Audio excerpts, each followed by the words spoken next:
Okay, so hear me out. Which do you guys think is the better title? It Lives Inside or It Lives Inside a Jar? Now, I understand. It Lives Inside a Jar sounds like a very dumb title, but hear me out. Look, if you make the title It Lives Inside a Jar, then you start to wonder, what's inside the jar? What is the jar's significance to this story? Why is this girl so attached to the jar? What lives inside the jar? You start asking yourself a lot more questions, and then you end up being afraid of a jar before the movie even starts, versus It Lives Inside. Then you're just like, what's inside? Inside where? And you're just more confused at that point. If you say that it lives inside a jar, you're scared of an object before the movie starts. If you just say it lives inside, you're just dazed and confused at that point. But that was my thought process, my thinking. I don't necessarily think that really is going to make much sense to you guys, but either way, this thing lives inside. It lives inside a jar, though. But either way, it lives inside. So let's just on to the review. On to the review.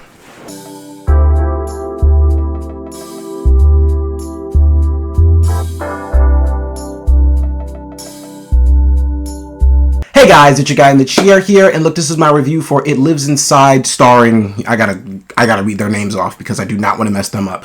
Megan Surdie, Neeru Bajwa, Mohana Krishan, and Betty Gabriel, and was directed by Bishal Dutta. And our story follows this young girl who, her childhood friend comes to her for assistance because she's attached to this jar, or essentially this creature that's inside the jar that she has to keep contained in it, but things go kind of haywire. Her friend disappears, and the thing gets loose, and then it's starting to latch on to our main character here, and so now it's her job to figure out how to stop this thing and contain this evil from spreading amongst the entire world. And it's probably the best way I can explain it. So without further ado, let's just get into what I liked and what I didn't like about the movie.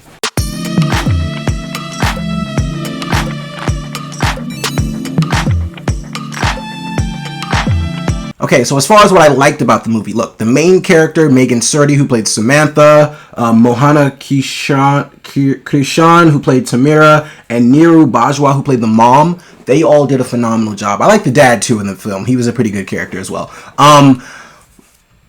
I was going to say, other than the actors' performances, though, the movie itself is kind of meh. Betty Gabriel, I enjoy Betty Gabriel a lot. She was in the Purge movies. I thought she was really good. Like I said, I think the characters are more like the stronger focal point of this movie than, the creature itself and all the scary effects. Like, the story is cool. The story is pretty decent. Personally, like I said, I was a fan of the main character, what's his name, Megan Surdie's, her performance. I was a fan of it. I wasn't necessarily a fan of her character. I thought her character was really bitchy, and honestly, she was so mean to her friend. And honestly, that's a cliche that you see before, though. Two childhood friends who grow apart. The one friend comes back years later because something's wrong. They need their help, and their friend's like in the cool group now, and so she just wants to completely shun her away. You've seen those cliches before, but this time it was kind of done. It was kind of done to a point where it's like, in the beginning, I'm like, I don't really know if I want to root for you. I think whatever happens to you in this movie, you kind of deserve, because you're like, she was mean to her mom, mean to her friend, and it's like, Jesus, you're just not a nice person whatsoever. But the mother-daughter dynamic kind of is a pivotal focus in this film as well, and it kind of plays into, the ending and everything like that. So the mother-daughter dynamic kind of helps, but she was really mean to her friend in the beginning, so I wouldn't necessarily say this is a character I was rooting for, but like I said, the actors' performances were really good. I enjoyed it. As far as the lore of this whole It Lives Inside a Jar, when you first see the thing, it lives inside it's contained inside a jar, but then Samantha breaks it and it gets out. The only thing, it just has to be contained by something. It either has to be contained by an object, or it has to take a vessel. The lore of this creature it's okay. It's cool. It makes sense. It's not necessarily terrifying. And the reason I say that is because, look, once the thing gets out of the jar, it's like the movie slowly, as it continues to progress, it starts to slowly show you more and more of what this creature actually looks like. And then that effect when you start to actually see, when all you're doing is looking into a shadow. If you're in a dark room, all you're doing is looking into a closet and you just see a shadow, your mind is creating the scariest thing possible. And so that's kind of helping the effect of it be scary, because your mind is creating something that's horrifying. But once you start to see whatever is in that closet come out a little bit more and more and more. It gets less scary because you see your brain starts to process that's what it looks like, so it's not really that scary. And once you see the creature for what it is, it's not really that scary. So that kind of, played against the movie. This movie has a lot of roller coasters of just good and bad things going on. The actors' performances are by far the best thing about this film.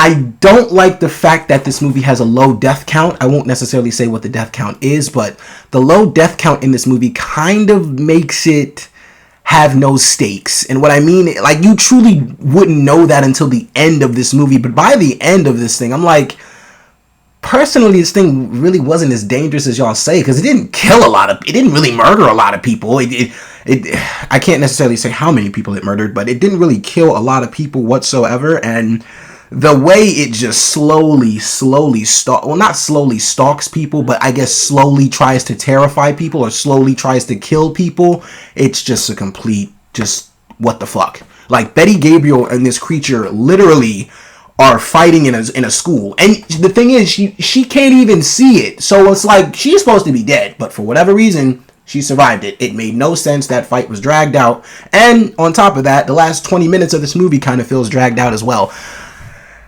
I don't necessarily want to hate on this movie. Actually, I'm not going to hate on this movie at all. It wasn't that bad. It was pretty damn average. It was pretty mid, if I'm being completely honest. I was expecting a little bit more. Actually, I'm not really sure what I was expecting. The reviews for this thing, when it first got buzzed that this movie was coming out, were really good. Everybody was saying, oh, this is one of the most terrifying movies of the year. But I guess, advertisements, marketing, people have to do that because they need word of mouth so people can come see the movie. But overall, it's has good performances. The creature was scary in the first half of the movie for the most part, and then once you really start to see what it looks like towards the second half, it's kind of like, the effect don't really work anymore. Other than that, yeah, it's pretty average. So with all that being said, guys, for all those reasons and so many more, I'm going to give It Lives Inside a 2.5 out of 5 stars. All right, so It Lives Inside. Have you seen it? What did you think about it? Look, thank you so much for watching, guys. I really do appreciate it. Please be sure to like, share, subscribe, all that good stuff, and so much more. I really do appreciate it. This is your guy in the chair.